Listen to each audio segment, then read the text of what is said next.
Praise the Lord. സ്നേഹമുള്ളവരെ, തിരുനാളുകൾ എന്ന Bible പഠന പരമ്പരയിലേക്ക് സ്വാഗതം.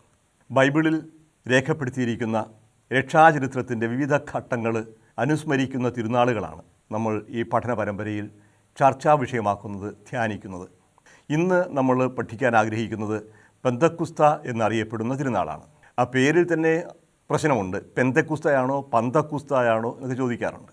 വിശദാംശങ്ങളിലേക്ക് കടക്കുന്നതിന് മുമ്പ് നമുക്ക് ബൈബിളിൽ നിന്നൊരു ഭാഗം വായിക്കാം. അതിനുശേഷം ഈ തിരുനാളിൻ്റെ സവിശേഷതകൾ എന്താണെന്ന് മനസ്സിലാക്കാൻ ശ്രമിക്കാം. അപ്പസ്തോല പ്രവർത്തനങ്ങൾ 2-ാം അധ്യായം 1 മുതൽ 13 വരെയുള്ള തിരുവചനങ്ങളാണ് ഞാൻ വായിക്കുന്നത്. പന്തക്കുസ്ത ദിനം സമാഗതമായപ്പോൾ അവരെല്ലാവരും ഒരുമിച്ച് കൂടിയിരിക്കുകയായിരുന്നു. കൊടുങ്കാറ്റടിക്കുന്നത് പോലുള്ള ഒരു ശബ്ദം പെട്ടെന്ന് ആകാശത്തിൽ നിന്നുണ്ടായി. അത് അവർ സമ്മേളിച്ചിരുന്ന വീട് മുഴുവൻ നിറഞ്ഞു.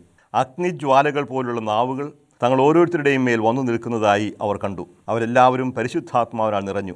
ആത്മാവ് കൊടുത്ത ഭാഷണവരമനുസരിച്ച് അവർ വിവിധ ഭാഷകളിൽ സംസാരിക്കാൻ തുടങ്ങി. ആകാശത്തിന് കീഴിലുള്ള സകല ജനപദങ്ങളിൽ നിന്ന് വന്ന ഭക്തരായ യഹൂദർ ജെറൂസലമിലുണ്ടായിരുന്നു. ആരവമുണ്ടായപ്പോൾ ജനം ഒരുമിച്ച് കൂടുകയും തങ്ങൾ ഓരോരുത്തരുടെയും ഭാഷകളിൽ അപ്പസ്തോലന്മാർ സംസാരിക്കുന്നത് കേട്ട് അത്ഭുതപ്പെടുകയും ചെയ്തു. അവർ വിസ്മയഭരിതരായി പറഞ്ഞു, ഈ സംസാരിക്കുന്നവരെല്ലാം ഗലീലിയരല്ലേ? നാം എല്ലാവരും താങ്കളുടെ മാതൃഭാഷയിൽ ശ്രമിക്കുന്നത് എങ്ങനെ? പാർത്തിയാക്കാരും മേദിയാക്കാരും ഏലാമിയാക്കാരും മെസൊപ്പൊട്ടേമിയൻ നിവാസികളും യൂദയായാലും കപ്പദോക്കിയായാലും പോന്തസിലും ഏഷ്യായിലും താമസിക്കുന്നവരും ഫ്രീജിയായാലും പംഫീലിയായാലും ഈജിപ്തിലും കിറേനയുടെ ലീബിയ പ്രദേശങ്ങളിൽ നിവസിക്കുന്നവരും റോമായിൽ നിന്നുള്ള സന്ദർശകരും യഹൂദരും യഹൂദമതം സ്വീകരിച്ചവരും ക്രേത്യരും അറേബ്യരുമായ നാമെല്ലാം ദൈവത്തിൻ്റെ അത്ഭുത പ്രവൃത്തികൾ അവർ വിവരിക്കുന്നത് നമ്മുടെ മാതൃഭാഷകളിൽ കേൾക്കുന്നല്ലോ.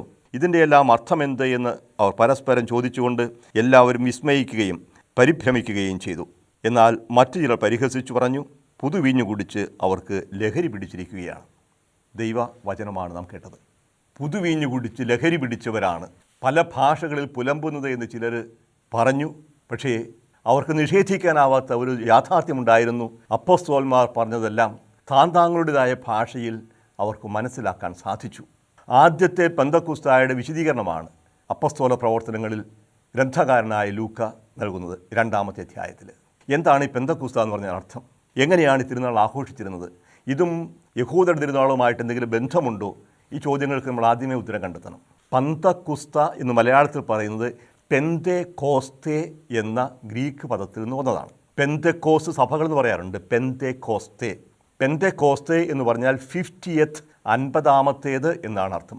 പെന്ത 5, പെന്തേക്കോസ്തേ 50. അപ്പോൾ 50ാം പെരുന്നാൾ അല്ലെങ്കിൽ 50ാം ദിവസം എന്നാണ് പെന്തേക്കോസ്തേ എന്ന വാക്കിൻ്റെ അർത്ഥം.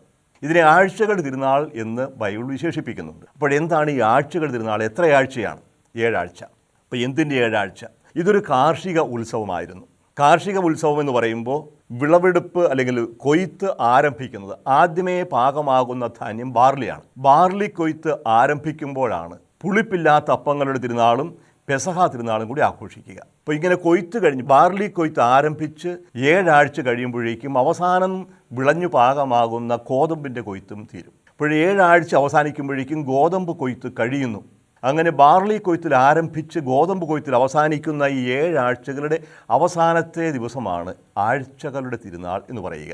അതിനാണ് പെന്തക്കോസ്ത് അല്ലെങ്കിൽ 50th എന്ന് പറയുക. 7-ാം ആഴ്ചയുടെ അവസാനം 50ാം ദിവസം. അപ്പോൾ 50ാം ദിവസം ഈ കൊയ്ത്ത് തീരുന്നതിൻ്റെ ഒരു നന്ദി പ്രകടനമായിരുന്നു. ഇങ്ങനെയാണ് തിരുനാളിൻ്റെ ആരംഭം. ഇത് കാനാൻകാരുടെ ഇടയിൽ നിന്ന് കടന്നു വന്നതുമാണ്. പക്ഷേ രക്ഷാചരിത്രവുമായി ഇതിനെ ബന്ധിപ്പിച്ചപ്പോൾ ഇത് കൊയ്ത്തുമായി ബന്ധപ്പെടുത്തുക മാത്രമല്ല, ദൈവം നൽകുന്ന രക്ഷയുമായി ഇതിന് ബന്ധമുണ്ട് എന്നവർ മനസ്സിലാക്കി.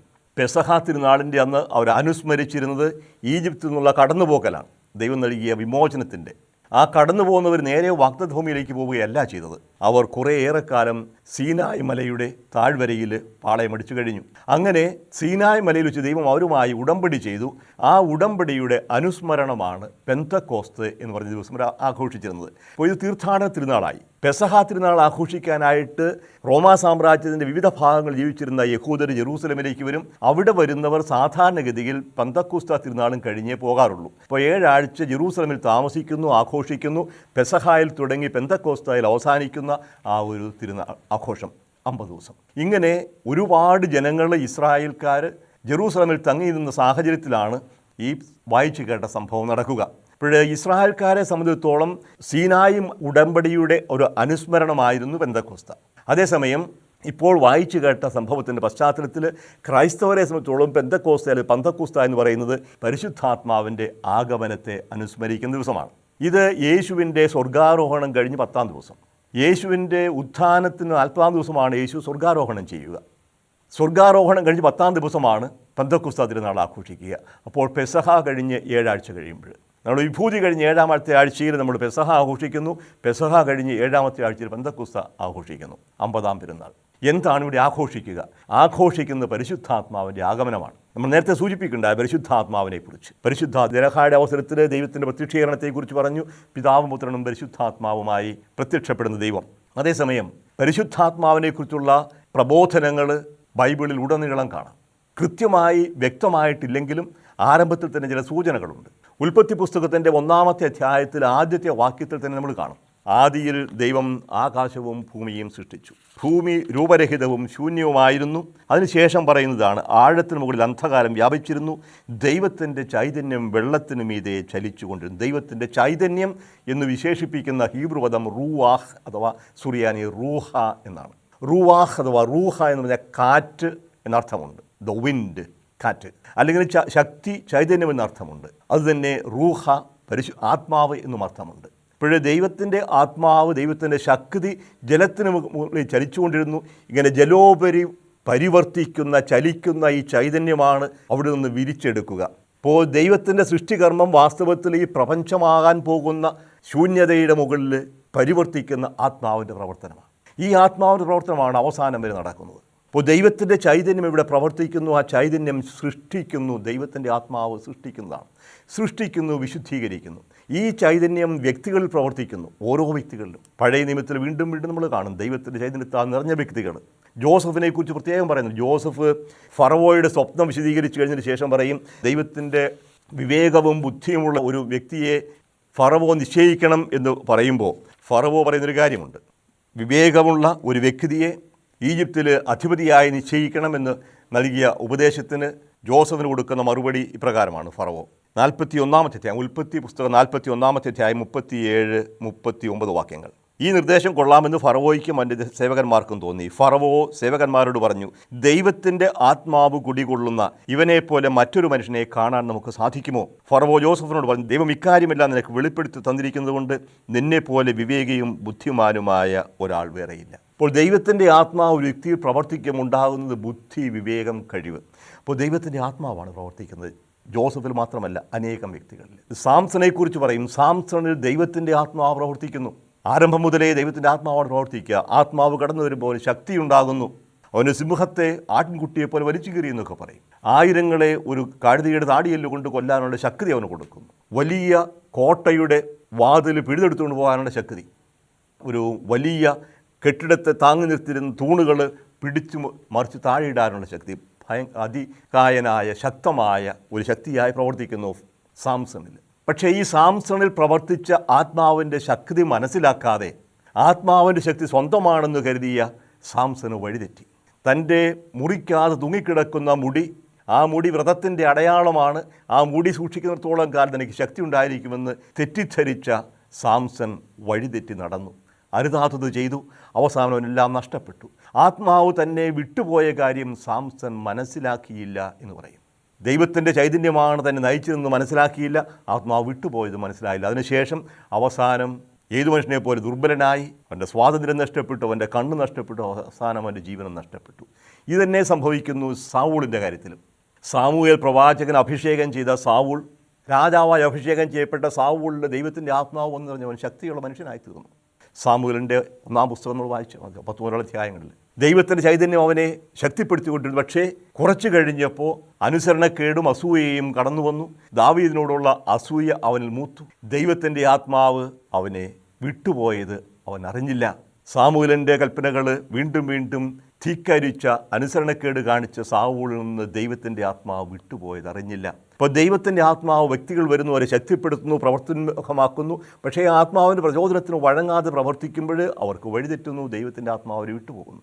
ഈ ആത്മാവ് വീണ്ടും വരുമെന്നും ഓരോ വ്യക്തികളെയും പ്രചോദിപ്പിക്കും നമ്മൾ കാണുന്നുണ്ട്. പ്രവാചകന്മാരെല്ലാം പ്രചോദിപ്പിച്ചിരുന്നത് ദൈവത്തിൻ്റെ ആത്മാവ് തന്നെയാണ്. പക്ഷേ സ്ഥിരമായി ആരിലും വസിക്കുന്നതായിട്ട് കാണുന്നില്ല. യേശയ്യായുടെ പുസ്തകം 11-ാമത്തെ അധ്യായത്തിൽ വരാനിരിക്കുന്ന മിശിഹായെക്കുറിച്ചുള്ള പ്രവചനത്തിൽ ഒരു പ്രത്യേകമായി എടുത്തു പറയുന്നുണ്ട്, ആത്മാവിനാൽ നയിക്കപ്പെടുന്നവനായിരിക്കും അവൻ. യേശയ്യായുടെ പുസ്തകം 11-ാം അധ്യായം 1-2 വാക്യങ്ങൾ മിശിഹായെ സംബന്ധിച്ച പ്രവചനമാണ്. ജെസ്സയുടെ കുറ്റിയിൽ നിന്ന് ഒരു മുള കിളിർത്തു വരും, അവൻ്റെ വേരിൽ നിന്ന് ഒരു ശാഖ പൊട്ടിക്കിളർക്കും. കർത്താവിൻ്റെ ആത്മാവ് അവൻ്റെ മേൽ ആവസിക്കും, ജ്ഞാനത്തിൻ്റെയും വിവേകത്തിൻ്റെയും ആത്മാവ്, ഉപദേശത്തിൻ്റെയും ശക്തിയുടെയും ആത്മാവ്, അറിവിൻ്റെയും ദൈവഭക്തിയുടെയും ആത്മാവ്. അപ്പോൾ ദൈവത്തിൻ്റെ ആത്മാവ് കുടികൊള്ളുന്നവനായിരിക്കും. അവന് ജ്ഞാനമുണ്ടാകും, ദൈവത്തെ അറിയും, സഹോദരങ്ങളെ അറിയും ദൈവത്തിൻ്റെ കണ്ണിലൂടെ. അവന് വിവേകമുണ്ടാകും, നല്ലതേത് മോശമെന്ന് തിരഞ്ഞെടുക്കാൻ വിവേചനം ഉണ്ടാകും. അവൻ ചെയ്യേണ്ട പ്രവർത്തനങ്ങൾ എപ്രകാരം എന്തായിരിക്കുമെന്ന് അവൻ്റെ ആത്മാവിന് ഉപദേശം നൽകും. ഏൽപ്പിക്കാൻ ദൗത്യം പൂർത്തിയാക്കാനുള്ള ആത്മാവിൻ്റെ ശക്തി ഉണ്ടാകും. അവൻ ദൈവത്തെ അറിയും, സഹോദരങ്ങളെ അറിയും, ദൈവത്തിൻ്റെ വഴികളറിയും. ആ ദൈവത്തിൻ്റെ വഴിയിലൂടെ നടക്കും. ദൈവഭക്തിയുള്ളവനായിരിക്കും, ദൈവമായിരിക്കും അവൻ്റെ ശ്രദ്ധയുടെ കേന്ദ്രം. ദൈവഭക്തിയിൽ അവൻ ആനന്ദം കൊള്ളും. ഇങ്ങനെ ദൈവാത്മാവിനെക്കുറിച്ചുള്ള ഒരു പ്രവചനം, ദൈവാത്മാവിൻ്റെ പ്രവർത്തനങ്ങളെക്കുറിച്ചുള്ള പ്രവചനം നമ്മൾ യേശയ്യായിൽ കാണും. ഈ ആത്മാവിന് വേണ്ടി കാത്തിരിക്കുകയാണ് ജനങ്ങൾ. ജോയൽ പ്രവാചകൻ്റെ പുസ്തകത്തിൽ കാണും, അന്ന് ഇപ്രകാരം സംഭവിക്കും, എല്ലാ ശരീരങ്ങളുടെയും ഞാൻ ആത്മാവിനെ വർഷിക്കും. നിങ്ങളുടെ വൃദ്ധന്മാർ സ്വപ്നങ്ങൾ കാണും, യുവാക്കൾക്ക് ദർശനങ്ങളുണ്ടാകും. ഈ സ്വപ്നങ്ങളും ദർശനങ്ങളും ഒക്കെ യാഥാർത്ഥ്യമാകാനുള്ള കഴിവ് നൽകും. ദൈവത്തിൻ്റെ ആത്മാവ് വരും. നമുക്കറിയാം, മോശ വലിയൊരു നേതാവായിരുന്നു. മോശയ്ക്ക് ഒരുപാട് പ്രവർത്തനങ്ങളും ഉണ്ടായിരുന്നു. അവസാനം മോശ തന്നെ അടുത്തു, ഇതെല്ലാം കൂടി എല്ലാവരെയും കൂടി നയിക്കാൻ എനിക്ക് സാധിക്കുകയില്ല. ജനങ്ങൾ മോശയ്ക്കെതിരെ കംപ്ലയിൻറ്റ് ചെയ്തു, പരാതി പറഞ്ഞു. ദൈവത്തിൻ്റെ അടുക്കൽ മോശ പരാതി പറഞ്ഞു. അവസാനം മോശയോട് ദൈവം പറഞ്ഞു, വേണ്ട, നീ തന്നെ എല്ലാം ചെയ്യേണ്ട കാര്യമില്ല, ആൾക്കാരെ തിരഞ്ഞെടുക്കുക. 70 പേരെ പ്രത്യേകമായി തിരഞ്ഞെടുത്തു. സംഖ്യാപുസ്തകം 11-ാമത്തെ അധ്യായത്തിലാണ് രേഖപ്പെടുത്തിയിരിക്കുന്നത്. സംഖ്യാപുസ്തകം 11-ാമത്തെ അധ്യായത്തിൽ പറഞ്ഞിരിക്കുന്ന 70 പേരെ തിരഞ്ഞെടുത്തു. അവരുടെ മേൽ ദൈവം മോശയുടെ ആത്മാവിനെ വർഷിക്കുന്ന ഒരു ചടങ്ങ് നടക്കുന്നു പാളയത്തിനുള്ളിൽ. അങ്ങനെ 70 പേർ മോശയുടെ പ്രവർത്തിക്കുന്ന ദൈവചൈതന്യം സ്വീകരിക്കുന്ന സമയത്ത് അതിൽ പെടാതെ 2 പേര് പുറത്തിരുന്ന് പ്രവചിക്കുന്നതായി കേട്ടു, എൽദാദും മെദാദും. ജോഷുവ ഓടി വന്നു, ഇതാ ഈ 70 പേരിൽ പെടാതെ 2 പേര് പ്രവചിക്കുന്നു, അവരെ മുടക്കണം. മോശ പറഞ്ഞു, നീ എന്താ അസൂയപ്പെടുന്നത്? അസൂയപ്പെടേണ്ട കാര്യമല്ല. ദൈവത്തിൻ്റെ മക്കളെല്ലാവരും പ്രവാചകന്മാരായിരുന്നെങ്കിൽ, എല്ലാവരും ദൈവത്തിൻ്റെ ചൈതന്യത്താൽ നിറഞ്ഞിരുന്നെങ്കിൽ, എല്ലാ മനുഷ്യരും ദൈവത്തിൻ്റെ ചൈതന്യത്താൽ നിറയണം എന്ന ആഗ്രഹവും പ്രതീക്ഷയും മോശ പ്രകടിപ്പിച്ചു. അത് ജോയൽ പ്രവാചകൻ്റെ പുസ്തകത്തിലൂടെ തുടർന്നു പറയും, എല്ലാ മനുഷ്യരുടെയും മേൽ ഞാൻ എൻ്റെ ആത്മാവിനെ വർഷിക്കും. ഇങ്ങനെ ആത്മാവിനെ വർഷിക്കും എന്ന പ്രവചനമാണ് പെന്തക്കോസ്താ ദിവസം പൂർത്തിയാകുന്നത്. നമ്മൾ യേശുവിൻ്റെ അടുക്കിലേക്ക് വരിക. യേശുവിൻ്റെ ജനനം തന്നെ നമുക്കറിയാം പരിശുദ്ധാത്മാവിനാലാണ്. പരിശുദ്ധ കന്യകാമറിയം ചോദിച്ചു, ഇതെങ്ങനെ സംഭവിക്കും? ഞാൻ പുരുഷനെ അറിയുന്നില്ലല്ലോ. കന്യകയായ ഞാൻ എങ്ങനെയാണ് ഒരു പുത്രനെ പ്രസവിക്കുക? അതിന് ദൂതൻ കൊടുക്കുന്ന മറുപടി ഇതാണ്, പരിശുദ്ധാത്മാവ് നിൻ്റെ മേൽ വരും, അത്യുന്നതൻ്റെ ശക്തി നിൻ്റെ മേൽ ആവസിക്കും. അതിനാൽ നിന്നിൽ ജനിക്കുന്ന പരിശുദ്ധൻ ദൈവത്തിൻ്റെ പുത്രനെന്ന് അറിയപ്പെടും. പരിശുദ്ധാത്മാവ് നിൻ്റെ മേൽ ആവസിക്കും. പ്രപഞ്ച സൃഷ്ടിയുടെ ആരംഭത്തിൽ ഈ പ്രപഞ്ച ചൈതന്യത്തിന് മുകളിൽ ചൈതന്യമായി പരിവർത്തിച്ച് ദൈവത്തിൻ്റെ ചൈതന്യം ആത്മാവ് മറിയത്തിൻ്റെ മേൽ ആവസിക്കും. അങ്ങനെ പരിശുദ്ധാത്മാവിൻ്റെ ആവാസത്തിലൂടെ ജനിക്കുന്ന ശിശു ദൈവത്തിൻ്റെ പുത്രനായിരിക്കും. അപ്പോൾ യേശുവിൻ്റെ ജനനം തന്നെ പരിശുദ്ധാത്മാവിലൂടെയാണ്. ശാരീരികമായ മാനുഷികമായൊരു ബന്ധത്തിലൂടെയല്ല യേശു ജനിച്ചത് എന്ന് സുവിശേഷങ്ങൾ രണ്ടും പ്രത്യേകം പറയുന്നത്, മത്തായിയും ലൂക്കായും. അപ്പോൾ യേശുവിൽ പ്രവർത്തിക്കുന്ന പരിശുദ്ധാത്മാവാണ്. യേശുവിൻ്റെ ജനനത്തിൽ, യേശുവിൻ്റെ മാമോദീസയുടെ അവസരത്തിൽ നമ്മൾ കണ്ടതാണ്, ദനഹായിൽ പരിശുദ്ധാത്മാവ് അവൻ്റെ മേൽ എഴുന്നള്ളി വന്നു. അതൊരു അഭിഷേകമായിരുന്നു. യേശുവിനെ പരസ്യജീവിതത്തിന് വേണ്ടി ഒരുക്കുന്നതാണ്. ദൈവത്തിൻ്റെ ആത്മാവ് പ്രാവിൻ രൂപത്തിൽ അവൻ്റെ മേൽ എഴുന്നള്ളി വന്നു. ദൈവത്തിൻ്റെ ശബ്ദമുണ്ടായി, നീ എൻ്റെ പ്രിയപുത്രനാകുന്നു, നിന്നെ ഞാൻ സംപ്രീതനായിരിക്കുന്നു. ദൈവം ഏൽപ്പിച്ചിരിക്കുന്ന ദൗത്യം പൂർത്തിയാക്കാൻ പരിശുദ്ധാത്മാവാണ് അവനെ നയിക്കുക, ശക്തിപ്പെടുത്തുക. ലൂക്കായുടെ സുവിശേഷം 4-ാമത്തെ അധ്യായം 16 മുതൽ 30 വരെയുള്ള വാക്യങ്ങളിൽ യേശു നസ്രത്തിൽ പോയി ആദ്യമേ നടത്തുന്ന പ്രസംഗം രേഖപ്പെടുത്തിയിട്ടുണ്ട്. അവിടെ പറയുന്ന ഇപ്രകാരമാണ്, യേശുവിൻ്റെ ജ്ഞാനസ്നാനത്തിന് തൊട്ടു പിന്നാലെ അവന് മരുഭൂമിയിലേക്ക് നയിക്കുന്ന പരിശുദ്ധാത്മാവാണ്. പരിശുദ്ധാത്മാവിന് ശക്തിയോടുകൂടിയാണ് അവൻ തിരിച്ചു വരുന്നത്. അപ്പോൾ മാമോദീസായിൽ സ്വീകരിച്ച ദൗത്യം മരുഭൂമിയിലെ പ്രലോഭനങ്ങളിലൂടെ ശക്തിപ്പെടുത്തി ദൈവത്തോടുള്ള തൻ്റെ പ്രതിബദ്ധത, വിധേയത്വം, അനുസരണം ഏറ്റുപറഞ്ഞുകൊണ്ട് സാത്താനെ പരാജയപ്പെടുത്തിയ യേശു പരിശുദ്ധാത്മാവിന് ശക്തിയാൽ നിറഞ്ഞവനായി അവിടെ നസ്രത്തിൽ യേശു പ്രസംഗിക്കാനായിട്ട് എണീറ്റ് നിൽക്കുമ്പോൾ കൊടുക്കുന്നത് യേശയ്യായുടെ പുസ്തകമാണ്. അത് തുറന്നപ്പോൾ ഇപ്രകാരം കണ്ടു, കർത്താവിൻ്റെ ആത്മാവിൻ്റെ മേലുണ്ട്, അവിടുന്ന് അഭിഷേകം ചെയ്തിരിക്കുന്നു. ഇതാണ് ആത്മാവ്. ആത്മാവാണ് യേശുവിനെ അഭിഷേകം ചെയ്യുന്നത്. യേശുവിനെ അഭിഷേകം ചെയ്ത് യോഹന്നാനല്ല. യോഹന്നാൻ യേശുവിനെ മാമോദീസ മുക്കിയെങ്കിലും അതൊരു അഭിഷേകമായിരുന്നില്ല.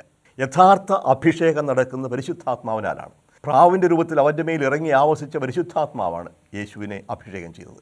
ആ ഒരു അഭിഷേകത്തെക്കുറിച്ചാണ് യേശയ്യാ പ്രവാചകൻ 61-ാമത്തെ അധ്യായത്തിൽ പറഞ്ഞു വെച്ചത്. കർത്താവിൻ്റെ ആത്മാവിൻ്റെ മേലുണ്ട്, അവിടുന്ന് അഭിഷേകം ചെയ്തിരിക്കുന്നു. എന്താണ് ലക്ഷ്യം? ദരിദ്രരെ സുവിശേഷം അറിയിക്കാൻ, ബന്ധിതർക്ക് മോചനം പ്രഖ്യാപിക്കാൻ, അന്ധർക്ക് കാഴ്ച നൽകാൻ, അടിച്ചമർത്തപ്പെട്ടവർക്ക് സ്വാതന്ത്ര്യം നൽകാൻ, കർത്താവിന് സ്വീകാര്യമായ വത്സരം ഉദ്ഘാടനം ചെയ്യാൻ, ജൂബിലി വർഷം പ്രഖ്യാപിക്കാൻ വേണ്ടി അയച്ചിരിക്കുകയാണ്. സകല ബന്ധിതർക്കും മോചനം നൽകുന്ന ജൂബിലി വർഷം. അപ്പോൾ ഇതാണ് പരിശുദ്ധാത്മാവിൻ്റെ പ്രവർത്തനം. പരിശുദ്ധാത്മാവ് യേശുവിൽ ആവസിക്കുന്നു, യേശുവിനെ നയിക്കുന്നു. അങ്ങോട്ടുള്ള യേശുവിൻ്റെ പ്രവർത്തികളെല്ലാം പരിശുദ്ധാത്മാവാണ് നയിക്കുന്നത്. തുടർന്ന് കാണും യേശു പരിശുദ്ധാത്മാവിനാൽ നിറഞ്ഞവനായിട്ടാണ് ഉദ്ഘോഷിക്കുക. പരിശുദ്ധാത്മാവ് നിറഞ്ഞ് ദൈവത്തെ സ്തുതിക്കുന്നു. സ്വർഗത്തിൻ്റെയും ഭൂമിയുടെയും നാഥനായ പിതാവെ ഞാൻ അവിടുത്തെ സ്തുതിക്കുന്നതെന്നാൽ അവിടുത്തെ ഇക്കാര്യങ്ങൾ ബുദ്ധിമാന്മാരിൽ നിന്നും ജ്ഞാനികളിൽ നിന്നും മറച്ചുവെച്ച് ശിശുക്കൾക്ക് വെളിപ്പെടുത്തി. ഇപ്പോൾ ദൈവത്തിൻ്റെ രക്ഷാകര പ്രവൃത്തികൾ യാഥാർത്ഥ്യമാകുന്നത് കണ്ട് സന്തോഷത്തോടുകൂടി യേശു ദൈവത്തെ സ്തുതിക്കുന്നതും പരിശുദ്ധാത്മാവിലാണ്. യേശുവിനെ നയിക്കുന്ന ദൈവത്തിൻ്റെ ആത്മാവാണ്. അവസാനം പിതാവെ അവിടുത്തെ കരങ്ങളിൽ എൻ്റെ ആത്മാവിനെ ഞാൻ സമർപ്പിക്കുന്നു എന്ന് പറഞ്ഞുകൊണ്ടാണ് യേശു തൻ്റെ ജീവിതം സമാപിക്കുക. ഇപ്പോൾ തുടക്കം മുതൽ ഒടുക്കം വരെ യേശുവിനെ നയിച്ചത് ദൈവത്തിൻ്റെ ആത്മാവ്, പരിശുദ്ധാത്മാവാണ്. ഈ പരിശുദ്ധാത്മാവിനെ യേശു വാഗ്ദാനം ചെയ്തിരുന്നു. ചോദിക്കുന്നവർക്കെല്ലാം അന്വേഷിക്കുവാൻ നിങ്ങൾ കണ്ടെത്തും, മുട്ടുവിൻ നിങ്ങൾക്ക് തുറന്നു കിട്ടും, ചോദിക്കുവാൻ നിങ്ങൾക്ക് ലഭിക്കും. ദുഷ്ടരായ നിങ്ങളുടെ മക്കൾക്ക് നല്ല ദാനങ്ങൾ നൽകാൻ അറിയാമെങ്കിൽ സ്വർഗസ്ഥനായ നിങ്ങളുടെ പിതാവ് എത്രയോ അധികമായി നിങ്ങൾക്ക് പരിശുദ്ധാത്മാവിനെ നൽകുകയില്ല. ലൂക്കായുടെ വേർഷനാണ്. ചോദിക്കുന്നവർക്ക് പരിശുദ്ധാത്മാവിനെ നൽകും. പക്ഷേ യേശുവിൻ്റെ മരണത്തിന് ശേഷമേ ഈ പരിശുദ്ധാത്മാവിന് നൽകപ്പെടുകയുള്ളൂ എന്ന് യോഹന്നാൻ സുവിശേഷത്തിൽ കാണും. യോഹന്നാൻ്റെ സുവിശേഷം 7-ാമത്തെ അധ്യായം 37-39 വാക്യങ്ങൾ. തിരുനാളിൻ്റെ അവസാനത്തെ മഹാദിനത്തിൽ യേശു എഴുന്നേറ്റ് നിന്ന് ശബ്ദമുയർത്തി പറഞ്ഞു, ആർക്കെങ്കിലും ദാഹിക്കുന്നെങ്കിൽ അവൻ എൻ്റെ അടുത്ത് വന്ന് കുടിക്കട്ടെ. എന്നിൽ വിശ്വസിക്കുന്നവൻ്റെ ഹൃദയത്തിൽ നിന്ന് വിശുദ്ധ ലിഖിതം പ്രസ്താവിക്കുന്നത് പോലെ ജീവജലത്തിൻ്റെ അരുവികൾ ഒഴുകും. അവനിത് പറഞ്ഞത് തന്നിൽ വിശ്വസിക്കുന്നവർ സ്വീകരിക്കാനിരിക്കുന്ന ആത്മാവിനെ പറ്റിയാണ്. അതുവരെയും ആത്മാവ് നൽകപ്പെട്ടിട്ടില്ലായിരുന്നു, എന്നാൽ യേശു അതുവരെയും മഹത്വീകരിക്കപ്പെട്ടിരുന്നില്ല. അപ്പോൾ യേശുവിൻ്റെ മഹത്വീകരണത്തിൽ മാത്രമേ എല്ലാവരിലേക്കും പരിശുദ്ധാത്മാവ് വർഷിക്കപ്പെടുകയുള്ളൂ. ജോയൽ പ്രവാചകൻ കണ്ടത് എല്ലാ മനുഷ്യരുടെ മേലും ആത്മാവിൻ വർഷിക്കുമെന്ന് പറഞ്ഞാൽ അത് യാഥാർത്ഥ്യമാകുന്നത് യേശുവിൻ്റെ മരണത്തോടു കൂടിയാണ്. യോഹന്നാൻ്റെ കാഴ്ചപ്പാടനുസരിച്ച് യേശുവിൻ്റെ മരണവേളയിൽ തന്നെയാണ് പരിശുദ്ധാത്മാവ് നൽകപ്പെടുന്നത്. യേശു കുരിശിൽ മരിച്ചു എന്ന് കണ്ട ശതാധിപൻ ഉറപ്പാക്കാൻ വേണ്ടി കുന്തം കൊണ്ട് യേശുവിൻ്റെ പാർശ്വത്തിൽ കുത്തി എന്ന് പറയും. അവിടെ നിന്ന് ഉടനെ രക്തവും ജലവും പുറപ്പെട്ടു. അത് കണ്ടവൻ സാക്ഷ്യപ്പെടുത്തിയിരിക്കുന്ന സാക്ഷ്യ സത്യമാണെന്ന് അവൻ അറിയുന്നു. എന്താണ് ഈ രക്തവും ജലവും പുറപ്പെട്ടതിൻ്റെ ഉദ്ദേശ്യം? എന്തർത്ഥമാണുള്ളത്? എൻ്റെ വിശ്വസിക്കുന്നതിൻ്റെ ഹൃദയത്തിൽ നിന്ന് വിശുദ്ധ ലിഖിതം പ്രസ്താവിക്കുന്നത് പോലെ ജീവജലത്തിൻ്റെ അരുവികൾ ഒഴുകും. യേശുവിൽ വിശ്വസിക്കുന്നവൻ്റെ ഹൃദയത്തിൽ നിന്ന് ഒഴുകാൻ പോകുന്ന ഈ ജീവജലത്തിൻ്റെ അരുവികൾ ഇപ്പോൾ ഒഴുകുന്നത് യേശുവിൻ്റെ ഹൃദയത്തിൽ നിന്ന് തന്നെയാണ്. യേശുവിൻ്റെ ഹൃദയത്തിൽ നിർഗളിക്കുന്ന ഈ ജീവജലം പരിശുദ്ധാത്മാവ് തന്നെയാണ്. അപ്പോൾ ആത്മാവ് നൽകപ്പെടുന്നത് മഹത്വീകരിക്കപ്പെട്ടതിലൂടെയാണ്. യോഹന്നാൻ സുവിശേഷം അനുസരിച്ചാണ് നമ്മൾ കാണും, വീണ്ടും ശിഷ്യന്മാർക്ക് ആത്മാവ് നൽകുന്നതായിട്ടുണ്ട്. പക്ഷേ ഇതിൻ്റെ ഏറ്റവും ശക്തമായ പ്രത്യക്ഷീകരണമാണ്, ദാനമാണ് നമ്മൾ അപ്പസ്തോല പ്രവർത്തനത്തിൽ കാണുന്നത്. അപ്പസ്തോല പ്രവർത്തനം 2-ാമത്തെ അധ്യായത്തിൽ യേശു നൽകിയ വാഗ്ദാനം. യേശു പറഞ്ഞിരുന്നു, നിങ്ങൾ ജെറൂസലം വിട്ടു പോകരുത്. ലൂക്കായുടെ സുവിശേഷം 24-ാമത്തെ അധ്യായത്തിൽ യേശു നൽകുന്ന വാഗ്ദാനമുണ്ട്. ലൂക്കായുടെ സുവിശേഷം ഇപ്രകാരമാണ് പറയുന്നത്, അധ്യായം 24, 48, 49 വാക്യങ്ങൾ. ഇതാ എൻ്റെ പിതാവിൻ്റെ വാഗ്ദാനം നിങ്ങളുടെ മേൽ ഞാൻ അയക്കുന്നു. ഉന്നതത്തിൽ നിന്ന് ശക്തി ധരിക്കുന്നതുവരെ നഗരത്തിൽ തന്നെ വസിക്കുവിൻ. ഉന്നതത്തിൽ നിന്ന് ശക്തി ധരിക്കുന്നവരെ നഗരത്തിൽ തന്നെ വസിക്കുവിൻ. യോഹന്നാന്റെ സുവിശേഷത്തിൽ അന്ത്യത്താഴ്വേളയിൽ യേശു അനേകം തവണ വ്യക്തമായി പറഞ്ഞിട്ടുണ്ട് പരിശുദ്ധാത്മാവ് നൽകുന്നതിനെക്കുറിച്ച്. യോഹന്നാന്റെ സുവിശേഷം 14-ാമത്തെ അധ്യായത്തിലും 16-ാമത്തെ അധ്യായത്തിലും പരിശുദ്ധാത്മാവിൻ്റെ വാഗ്ദാനം കൊടുക്കുന്നുണ്ട്. 14-ാം അധ്യായം 15-16 വാക്യങ്ങൾ. നിങ്ങൾ എന്നെ സ്നേഹിക്കുന്നുവെങ്കിൽ എൻ്റെ കൽപ്പനകൾ പാലിക്കും. ഞാൻ പിതാവിനോട് അപേക്ഷിക്കുകയും എന്നേക്കും നിങ്ങളോടുകൂടി ആയിരിക്കാൻ മറ്റൊരു സഹായകനെ അവിടെ നൽകുകയും ചെയ്യും. എന്നേക്കും കൂടെ ആയിരിക്കാൻ. അതുപോലെ തന്നെ 14-ാമത്തെ അധ്യായം 26-ാമത്തെ വാക്യത്തിൽ പ്രകാരം കാണും, എൻ്റെ നാമത്തിൽ പിതാവ് അയക്കുന്ന സഹായകനായ പരിശുദ്ധാത്മാവ് എല്ലാ കാര്യങ്ങളും നിങ്ങളെ പഠിപ്പിക്കും. ഞാൻ നിങ്ങളോട് പറഞ്ഞിട്ടുള്ളവ നിങ്ങളെ അനുസ്മരിപ്പിക്കുകയും ചെയ്യും. കൂടെ വസിക്കും, പഠിപ്പിക്കും, അനുസ്മരിപ്പിക്കും. 16-ാമത്തെ അധ്യായത്തിൽ നമ്മൾ വീണ്ടും കാണും 7-8 വാക്യങ്ങളിൽ ആത്മാവ് വന്ന് ബോധ്യങ്ങൾ നൽകും. പാപത്തെക്കുറിച്ച്, ശിക്ഷാവിധിയെക്കുറിച്ചെല്ലാം ബോധ്യങ്ങൾ. അപ്പോൾ പരിശുദ്ധാത്മാവ് യേശു നൽകിയ ആത്മാവാണ്, യേശുവിൻ്റെ ആത്മാവാണ്, യേശു പ്രവർത്തിച്ച ദൈവത്തിൻ്റെ ആത്മാവാണ്. ആ ആത്മാവിനെയാണ് പെന്തക്കോസ്താ ദിവസം സഭയ്ക്ക് നൽകുക. ഇപ്പോൾ യേശുവിന് സാക്ഷ്യം വഹിക്കാൻ വേണ്ടിയിട്ടാണ് ഈ ആത്മാവ് നൽകുന്നത്. പരിശുദ്ധാത്മാവിൻ്റെ പ്രവർത്തനത്തെക്കുറിച്ച് അപ്പസ്തോല പ്രവർത്തനങ്ങളും പൗലോസിൻ്റെ ലേഖനങ്ങളും വായിച്ചാൽ 2 കാര്യങ്ങൾ വ്യക്തമാകും. പൗലോസിൻ്റെ ലേഖനങ്ങളിൽ അധികമായിട്ടും കാണുന്നത് വിശുദ്ധീകരിക്കുന്ന ആത്മാവിനെക്കുറിച്ചാണ്. നമ്മെ ദൈവത്തിൻ്റെ മക്കളാക്കി മാറ്റുന്ന, ദൈവത്തിൻ്റെ മക്കളായി ജീവിക്കാൻ ആവശ്യമായ വരങ്ങളും ദാനങ്ങളും നൽകുന്ന പരിശുദ്ധാത്മാവ്. ആ പരിശുദ്ധാത്മാവ് വസിക്കുമ്പോഴാണ് നമ്മുടെ ഹൃദയം പരിശുദ്ധാത്മാവിൻ്റെ ഫലങ്ങൾ കൊണ്ട് നിറയുക. ഗലാത്യക്കാർക്ക് എഴുതിയ ലേഖനം 5-ാമത്തെ അധ്യായം 22, 21 വാക്യങ്ങളിൽ ആത്മാവിൻ്റെ ഫലങ്ങൾ ഇപ്രകാരമാണ് രേഖപ്പെടുത്തിയിരിക്കുക.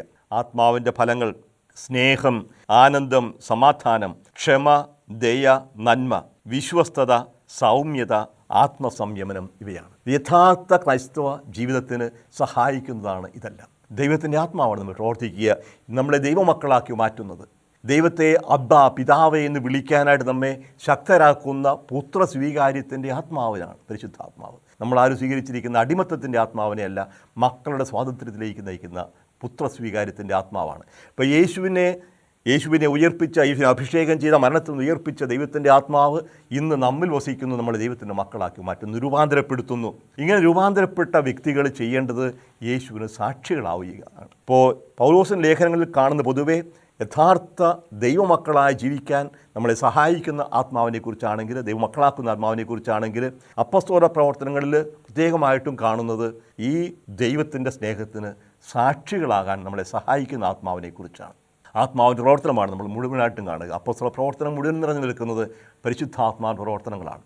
സുവിശേഷങ്ങൾ യേശുവിൻ്റെ പ്രവർത്തനങ്ങളാണ് ചിത്രീകരിക്കുന്നതെങ്കിൽ അപ്പസ്തോല പ്രവർത്തനങ്ങൾ പരിശുദ്ധാത്മാവിൻ്റെ പ്രവർത്തനങ്ങളാണ് ചിത്രീകരിക്കുന്നത് കാണും. പരിശുദ്ധാത്മാവിൻ്റെ സുവിശേഷം എന്ന് പോലും അപ്പസ്തോല പ്രവർത്തനങ്ങൾ എന്ന് പറഞ്ഞ പുസ്തകത്തെ വിശേഷിപ്പിക്കാറുണ്ട്. ഈ പ്രവർത്തനങ്ങളുടെ എല്ലാം ഏറ്റവും മകുടമായ ഉദാഹരണമാണ് പൗലോസ്. യേശുവിനെ ദൈവദ്രോഹിയായി, ദൈവദൂഷകനായി, മതനിന്ദകനായി കണ്ട് യേശുവിൻ്റെ ശിഷ്യന്മാരെ ഉന്മൂലനം ചെയ്യാനായിട്ട് കച്ചകെട്ടി ഇറങ്ങിയ പൗലോസ് ദമാസ്കസിലേക്കുള്ള യാത്രാമധ്യേ പട്ടണത്തിൻ്റെ വാതിൽക്കൽ വെച്ച് ബോധമറ്റ്, ഒരുപക്ഷെ കാഴ്ചയേറ്റ് നിലം പതിച്ചു. യേശു അവൻ പ്രത്യക്ഷപ്പെട്ടു. നീ പീഡിപ്പിക്കുന്ന ക്രിസ്തുവാണ് ഞാൻ എന്ന് പറഞ്ഞു. ആ ക്രിസ്തു എന്താണ് അവനോട് ആവശ്യപ്പെടുന്നത്?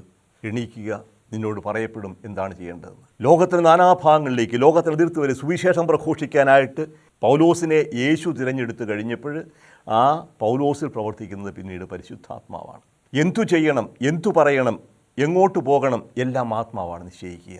ആത്മാവ് നയിക്കുന്ന വഴിയിലൂടെയാണ് അവൻ പോകുന്നത്. പൗലോസിന് സ്വന്തം ബലഹീനതയെക്കുറിച്ചേ പറയാനുള്ളൂ. പക്ഷേ എൻ്റെ ബലഹീനതയിൽ ദൈവത്തിൻ്റെ ആത്മാവിനെ ശക്തിപ്പെടുത്തുന്നു. അതുകൊണ്ട് ഞാൻ എൻ്റെ ബലഹീനതയിൽ ഞാൻ സന്തോഷിക്കും. ഇപ്പോൾ ദൈവത്തിൻ്റെ ഉപകരണമായി മാറി പൗലോസ് പരിശുദ്ധാത്മാവ് വന്നു കഴിഞ്ഞപ്പോൾ അവൻ്റെ കണ്ണിൽ നിന്ന് ചെതുമ്പലുകൾ പോലെ എന്തോ താഴെ വീണെന്ന് പറയുക. അവന് കാഴ്ച കിട്ടി. പരിശുദ്ധാത്മാവാണ് മനുഷ്യൻ്റെ കണ്ണിൽ നിന്ന് തിമിരമെടുത്തു മാറ്റുക. വ്യർത്ഥതയുടെ, വ്യർത്ഥാഭിമാനത്തിൻ്റെ, ദുരഭിമാനത്തിൻ്റെ, ആസക്തികളുടെയൊക്കെ തിമിരം എടുത്തു മാറ്റുന്നത് ദൈവത്തിൻ്റെ ആത്മാവാണ്. കണ്ണിലെഴുതാൻ അഞ്ജനം വാങ്ങുക. വെളിപാട് പുസ്തകം 3-ാമത്തെ അധ്യായത്തിൽ ലാവോദിക്കയിലെ സഭയോട് പറയുന്നുണ്ട്, നീ അന്ധനും നഗ്നനും ദരിദ്രനുമാണെന്ന് അറിയുന്നില്ല. കണ്ണിനുള്ള മരുന്ന് വിറ്റുകൊണ്ടിരുന്ന ലാവോദിക്കയോടാണ് പറയുക, കാഴ്ച ലഭിക്കാൻ അഞ്ജനം വാങ്ങുക. ദൈവത്തിൻ്റെ ആത്മാവാണ് നമുക്ക് കാഴ്ച തരേണ്ടത്. ദൈവാത്മാവ് നമ്മുടെ കണ്ണിലെ അന്ധകാരം മാറ്റിക്കഴിയുമ്പോൾ ഈ അന്ധത മാറി കാണാൻ സാധിക്കും, ദൈവത്തിൻ്റെ മുഖം കാണാൻ, അങ്ങയെ കാണാൻ, സഹോദരങ്ങളെ കാണാൻ. എൻ്റെ സഹോദരങ്ങളുടെ മുഖത്ത് അങ്ങയുടെ മുഖം കാണാൻ എനിക്ക് കാഴ്ച നൽകുന്നത് പരിശുദ്ധാത്മാവാണ്. അപ്പോൾ ദൈവത്തിൻ്റെ ആത്മാവ് എങ്ങനെയാണ് നമുക്ക് ലഭിക്കുക? ചോദിക്കുന്നവർക്ക് ലഭിക്കും. ആത്മാവിന് പ്രവർത്തിക്കുമ്പോൾ ഞാനൊരു പുതിയ മനുഷ്യനായി മാറും. രക്ഷയെ സംബന്ധിച്ച് പറഞ്ഞാൽ നമ്മൾ രക്ഷ ആരും നേടിയെടുക്കുന്നില്ല, എന്നിൽ പ്രവർത്തിക്കുന്ന ആത്മാവാണ് എന്നെ ശക്തിപ്പെടുത്തുക. അതിനുവേണ്ടിയിട്ടാണ് യേശു ആത്മാവിനെ നൽകിയത്. ഈ ആത്മാവിനെ ലഭിക്കുന്നതിൻ്റെ കൂതാശയായിട്ട് ഒരു ബന്ധക്കുസ്താദിസം അവതരിപ്പിക്കുന്നുണ്ട്. സ്ഥൈര്യലേപനം എന്ന് പറയും. മാമോദിസായും സ്ഥൈര്യലേപനവും പരിശുദ്ധാത്മാവിനെ നൽകി യേശുവിൻ്റെ സാക്ഷികളാവാനായിട്ട് സഹായിക്കുന്ന പ്രത്യേകമായൊരു അടയാളമാണ്, കൂതാശയാണ് സ്ഥൈര്യലേപനം. അപ്പോൾ ഇങ്ങനെ ചോദിക്കുന്ന ഏവർക്കും ദൈവം സൗജന്യമായി, അളന്നല്ല ആത്മാവ് നൽകുന്നു, സൗജന്യമായി നൽകുന്ന ആ പരിശുദ്ധാത്മാവ് ഇന്ന് സഭയിൽ പ്രവർത്തിക്കുന്നു. ആത്മാവ് അവന് ഇഷ്ടമുള്ളത് തുടങ്ങി, കാറ്റ് അതിന് ഇഷ്ടമുള്ളിടത്ത് വീശുന്നു. അതിൻ്റെ പ്രവർത്തനം നമ്മൾ കാണുകയും ചെയ്യുന്നു. ഇപ്പോൾ നമ്മൾ ഒരുപാട് അക്രമത്തിൻ്റെയും അരാജകത്വത്തിൻ്റെയും ഒക്കെ ചിത്രങ്ങൾ കാണുകയും കേൾക്കുകയും ചെയ്യുന്നുണ്ടെങ്കിലും ഇതിനെല്ലാം അടിത്തട്ടിലും മനുഷ്യനെ വീണ്ടും ഒന്നിപ്പിക്കുന്ന ഒരുപാട് സമാധാനത്തിൻ്റെയും ശാന്തിയുടെയും സ്നേഹത്തിൻ്റെയും ചൈതന്യം പ്രവർത്തിക്കുന്നുണ്ട്. എല്ലാ മതങ്ങളിലും എല്ലാ മനുഷ്യരിലും അടിസ്ഥാനപരമായിട്ട് ദൈവാത്മാവിൻ്റെ പ്രവർത്തനമുണ്ട്. ആ ദൈവാത്മാവാണ് നമ്മളെ ഒന്നിപ്പിക്കുക, പരസ്പരം ഐക്യത്തിലേക്ക് നയിക്കുന്നത്, പരസ്പര സ്നേഹത്തിലേക്ക് ഒന്നിപ്പിക്കുന്ന ആത്മാവ് നമ്മൾ വസിക്കുന്നു. ആത്മാവിൻ്റെ പ്രവർത്തനത്തിന് നമ്മളെ തന്നെ വിട്ടുകൊടുക്കുക, തിരിച്ചറിയാനുള്ള കൃപയ്ക്ക് വേണ്ടി പ്രാർത്ഥിക്കാം. ഒരു നിമിഷം പ്രാർത്ഥിക്കാം. കാരുണ്യവാനും സ്നേഹനിധിയുമായ ദൈവമേ, അങ്ങയുടെ ആത്മാവിനെ ഞങ്ങൾക്ക് അയച്ചു തന്ന പെന്തക്കോസ്താ ദിവസത്തെ ഓർത്ത് അങ്ങേക്ക് നന്ദി പറയുന്നു. പരിശുദ്ധാത്മാവായ ദൈവമേ, ശക്തമായ കാറ്റിൻ്റെ രൂപത്തിൽ അവിടുന്ന് മാളിക മുറിയിൽ പ്രത്യക്ഷപ്പെട്ടു. സകല പ്രതിബന്ധങ്ങളെയും തകർത്തു മുന്നേറുന്ന കൊടുങ്കാറ്റ് പോലെ എല്ലാ അഴുക്കുകളും മാലിന്യങ്ങളും ഉരുക്കി ശുദ്ധീകരിക്കുന്ന ആത്മാവ് ശക്തിയായി, അഗ്നിയായി അവിടുന്ന് പ്രത്യക്ഷപ്പെട്ടു. ദൈവത്തിൻ്റെ സ്നേഹം പ്രഘോഷിക്കാനുള്ള നാവുകളായും പ്രത്യക്ഷപ്പെട്ടു. തീനാവുകളായി, കൊടുങ്കാറ്റായി കടന്നു വന്ന അങ്ങ് ഞങ്ങളിലും പ്രവർത്തിക്കണമേ. ഞങ്ങളിലുള്ള ദുഷ്ടതയുടെ കെട്ടുകൾ പൊട്ടിച്ച് ബന്ധനങ്ങൾ അകറ്റി അഴുക്കുകളെല്ലാം കഴുകി ഉരുക്കി ശുദ്ധീകരിക്കാൻ പരിശുദ്ധാത്മാവിനെ അയക്കണമേ. പരിശുദ്ധാത്മാവെ കടന്നു വന്ന് ഞങ്ങളെ ശുദ്ധീകരിക്കണമേ. ഞങ്ങളുടെ ദാനങ്ങളാലും വരങ്ങളാലും ഞങ്ങളെ നിറയ്ക്കണമേ. പരസ്പര സ്നേഹത്തിലും ഐക്യത്തിലും ഒരുമിച്ച് ജീവിക്കാൻ ഞങ്ങളെല്ലാവരെയും സഹായിക്കണമേ. നിത്യം പിതാവും പുത്രനും പരിശുദ്ധാത്മാവുമായ സർവേശ്വര. ആമേൻ.